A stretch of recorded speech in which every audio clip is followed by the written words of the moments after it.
Howdy do, fellow humans. Welcome to another Revolution review. This will be video 2 for System of a Down, coming in with their sophomore album, Toxicity. I found out, actually just prior to shooting this video, that Toxicity had the precarious release date of September 4th, 2001, so that's, pretty interesting. They got one last project in before the world changed forever. Anyways, we're getting straight to the review, starting off with track 1, titled Prison Song. So this song is a scathing critique of the war on drugs, which the United States government has spent over $1 trillion fighting, and yet drugs are just as prevalent as ever on the streets, and even more so in some cases.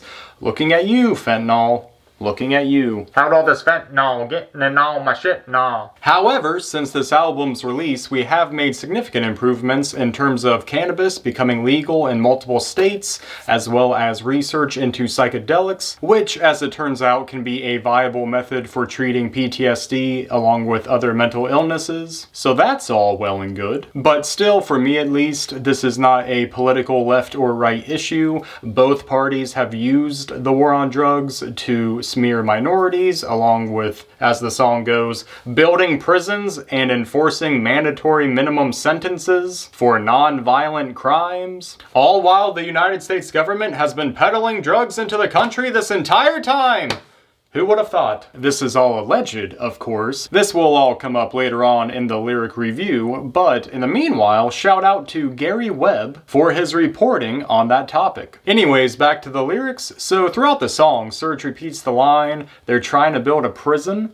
They're trying to build a prison for you and me. Following the civil rights movement, you clamped down with your iron fist. Drugs became conveniently available for all the kids. Then there's a little quib about buying crack and smacking a bitch right here in Hollywood. Followed by the next line that says nearly 2 million Americans are incarcerated in the prison system of the United States, which is actually still a valid statistic even today. The more things change, the more they stay the same, I fucking guess. And it's also a fact that the United States has the highest rate of incarcerated people out of any other nation in the world. USA! USA! It just goes to show that we're always number one in something. And moving further down on the lyrics, so minor drug offenders fill your prisons and you don't even flinch. All your taxes pay for your wars against the new non-rich. Very good line and very accurate perspective by my estimation. For whatever that's worth. It actually reminds me of another line from Immortal Technique on his feature on R.A. the Rugged Man's album, Who Do We Trust? And the line goes, incarcerating the poor among the drug addicted, but not the families of the ruling class that's afflicted. Yeah, another pretty solid song. Might link that down below. But back to the prison song, speaking of prisons, it goes on to state that the percentage of Americans in the prison system has doubled since 1985. And it turns out that that statistic has actually held steady, where the numbers have neither increased or decreased. So that's something, I guess. Pretty revealing, I might say. Or you might say. My dog might say. All research and successful drug policy shows that treatment should be increased. And law enforcement decreased while abolishing mandatory minimum sentences. Obviously, there's a lot more we can do than our previous and current trajectories might lead you to believe. But another song on this topic actually comes from Vinnie Paz with his song, A Power Governments Cannot Suppress, where he goes on to talk about the crime bill from Bill Clinton and how he was trying to be harder on crime, but being harder is dumber when you double the time. Anyways, sticking with System of a Down, utilizing drugs to pay for secret wars around the world. Drugs are now your global policy. Now you police the globe. Drug money is used to rig elections and train brutal corporate-sponsored dictators around the world. Which, again, is actually very true looking at the history of the United States. So we incarcerate our own while making all of these deals with brutal dictators and other people in power when it suits our interests. You have Manuel Noriega in Panama, or the Shah in Iran, or the Mujahideen in Afghanistan, or Saddam Hussein in America's Next Top Model. If this news comes as a shock to you, I'm really not sure what to say, but you could try reading a book or something. I don't know. War in of itself feeds the addiction of power, as it is a violent form of getting what you want. It is politics through other means. Now, the next track, Needles, covers a slightly different topic, the topic of addiction. You just gotta pull the tapeworm out of your ass because it tells you what to do, and those actions are not healthy nor helpful. Enough said. Track 3, Deer Dance, paints a picture of a protest pursued by police, riot police, and their present sponsored fear. They're shooting into the crowd with rubber bullet kisses, baton courtesy, service with a smile. Because they're often very friendly people, those riot police, and very happy to help out the protest, usually. Beyond the Staples Center, you can see America, with its tired poor avenging disgrace. Peaceful loving youth against the brutality of plastic existence. Pushing little children with their fully automatics. They like to push the weak around. I don't even know why I try singing, to be honest with you. But yeah, the younger generations tend to be the more rebellious ones, not quite fully molded to the customs of society. In this case, protesting a fake, superficial existence. Oui, oui. And the chorus, which we already kind of touched on, pushing little children with their fully automatics. They like to push the weak around. Again, just painting the picture of an authority figure, deploying the use of fear and force against their constituents in order to gain the upper hand, or quell the protest outright. Police calling to disperse upon your naked walls alive. A political call, the Fall Guy Accord, basically saying that the police are called to disrupt the protest and they're getting hit with the rubber bullets and the batons, so they're cracking down on their naked walls, aka their bodies. We can't afford to be neutral on a moving train, which that's actually a book title from Howard Zinn. Howard Zinn, who is on the wall, or at least would be on the wall if I put him on the wall, but I haven't released those videos yet, so fuck me. A deer dance, an invitation to peace, war staring you in the face, dressed in black, with a helmet, fierce, trained and appropriate for the malcontents, for the disproportioned malcontents. So I think ultimately what they're trying to get at here is that you have the riot police, they're looking at the protesters just want to enact positive change, they're doing the dance, the invitation for peace, but the war is staring them in the face, against the riot police dressed in all black, who are trained to deal with the malcontents of the protesters, whose power is disproportional to the riot police, and even the political class, which is referenced in the song earlier. Are you seeing what I'm seeing? Are you picking up what I'm throwing down? Are you scoping where I'm sniping? Are you smelling what I'm stepping in? If not, then let me know what you're smelling in the comments down below. Moving on to Jet 4, what, Jack Pilot? Moving on to Jet 4, Jack Pilot. What the fuck? Moving on to track 4, Jet Pilot. So I really don't have a good read on this one besides the potential for it just being like the advancement of technology as it pertains to war. From the horse and the cavalry to planes in the sky. Also nods to nature and the destruction of it, where the bombs going off are turning the blue skies gray. Wired were the eyes of the horse of a jet pilot, one that smiled as he flew over the bay. My source is the source of all creation, her discourse is that we all don't survey the skies. Right before they go gray, my source and my remorse flying over a great bay. So again, maybe that jet pilot has some remorse about what he's doing. I'm really not sure. Next track, X, not to be confused with Twitter. The song repeats a lot of lines throughout, and one of those lines is, tell the people that arrived, we don't need to multiply, and then show your people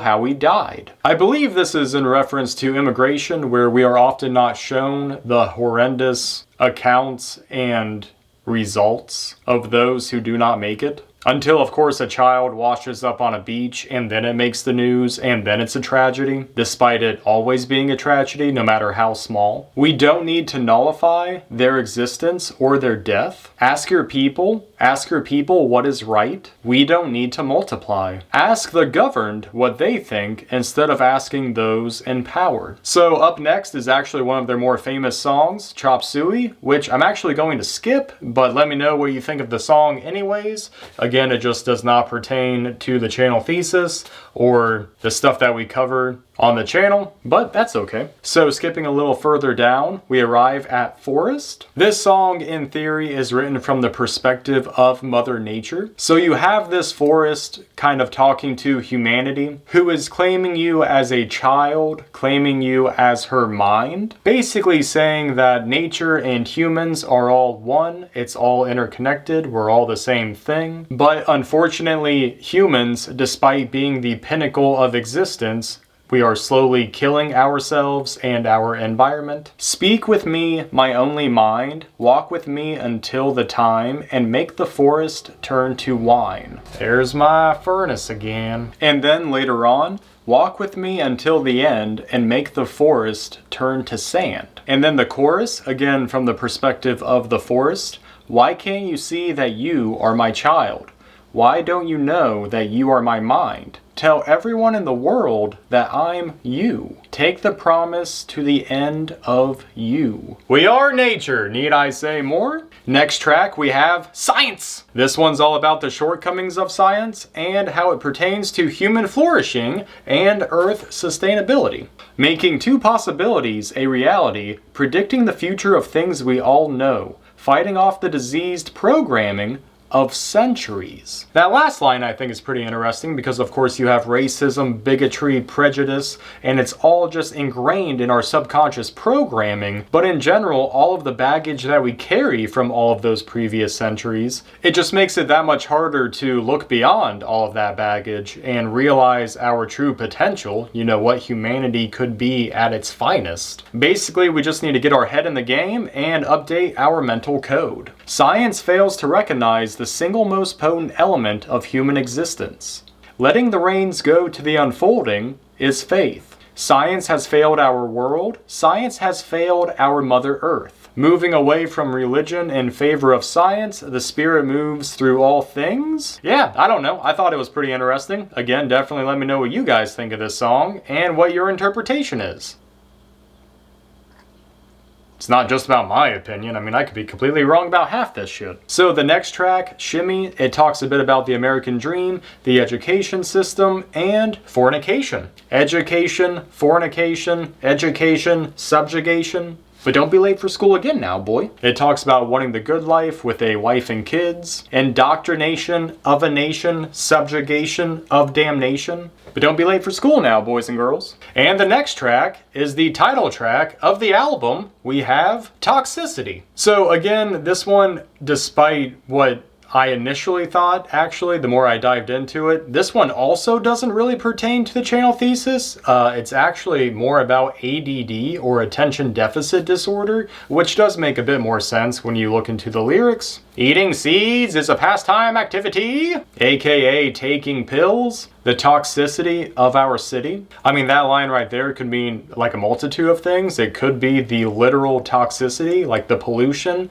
in the city, or it could be more of a mental thing, again just the attention deficit disorder and the sort of toxicity of the city, of the people making themselves sick or toxic because of the drugs they're taking. And the final track, Ariels, again one of their more popular songs. This one could definitely be interpreted a number of different ways, but starting off with the lyrics, life is a waterfall. We're one in the river, and we're one again after the fall. So we all come from the same place, and we're all one in life and one in death. Swimming through the void, we hear the word. We lose ourselves, but we find it all. So we're doing our best to navigate this life. We lose ourselves, but we find it all. Kind of a profound line. And of course, the chorus. Ariels in the sky, when you lose small mind, you free your life. So just all about thinking of the bigger picture. On a side note, I always thought that the word Ariels was a reference to like the missiles or the rockets going up in the sky, or even like a shooting star, but it turns out that the definition of Ariels is basically an antenna. Not sure which one to go with, but the antenna one is pretty interesting. Ariels in the sky, when you lose small mind, you free your life. I mean, that can even translate to like social media, just having your 5G connection, or even satellites, or like a TV broadcast, past or just anything of the sort. Definitely a lot you can infer, but going into the second verse, life is a waterfall. We drink from the river, then we turn around and put up our walls. So maybe we're drinking from the water as a community because we are one in the river, but then you turn around and you put up your walls, again separating us, again that small mind. But then if you just think beyond the small mind, or you just think beyond yourself, again losing yourself and find everything, I don't know, it could all just be a metaphor for just not getting stuck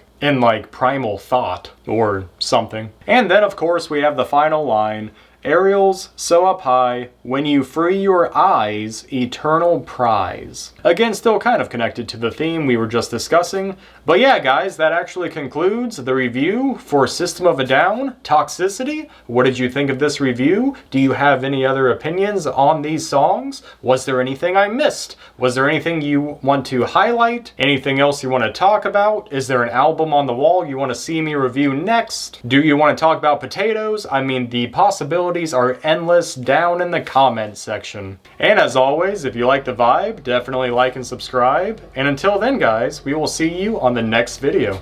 Later.